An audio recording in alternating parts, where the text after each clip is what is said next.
একটা ছেলের কাছে তার দুনিয়া হইলাম তার বাপ মা। সেই বাপ মা যখন তার সাথে খারাপ ব্যবহার করে, যে সারাদিন কি করলি, একটা টাকা আনস না, আর কতদিন এমনি পয়সা পয়সা খাবি, এই কথাটি শুই না যে ছেলে ভাতের থালান হাতে দিয়ে কান্না করছে, ওরে যায় দিকে যে এই মুহূর্তটা কিরকম বা কষ্টটা কিরকম। এই প্রেম ভালোবাসার কষ্ট সবকিছু ফেল এই কষ্টের কাছে।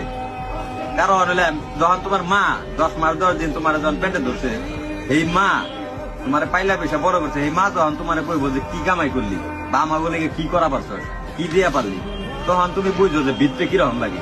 ভিতরে থেকে আমি মনে করি তখন প্রত্যেকটা ছেলের এই মুহূর্তটা যখন ফিল করে, ওই ছেলের আর মনে করো বাঁচার কোনো প্রচেষ্টাই থাকে না।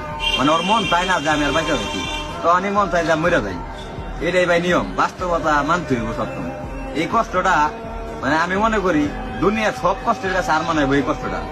বাপ মা মনে করো এমন একটা জিনিস, না কিছু কম যায় না শোন যায়। মায়ের পানি নিয়েছে সন্তানের বেশ, মায়ের কি কম, আর বাপ তো মনে করো পৃথিবী, এত কষ্ট করে বড় করছে, এই বাপটাই বা কি কম। দোষটা মনে করো নিজের দোষ দিন না ভাগ্যের দোষ দিন, ওইটাই করে বোঝা যাবে না। মানে আমি চাই যত বেকার মানুষ আছে, যত বেকার ছেলে পেলে আছে, আল্লাহ সবাই রে ভালো একটা অবস্থানে নিয়ে দিক, এই তৌফিক দান করুক। এটা কর্মের ক্ষেত্রে যে কোনো ক্ষেত্রে আল্লাহ সবাই ভালো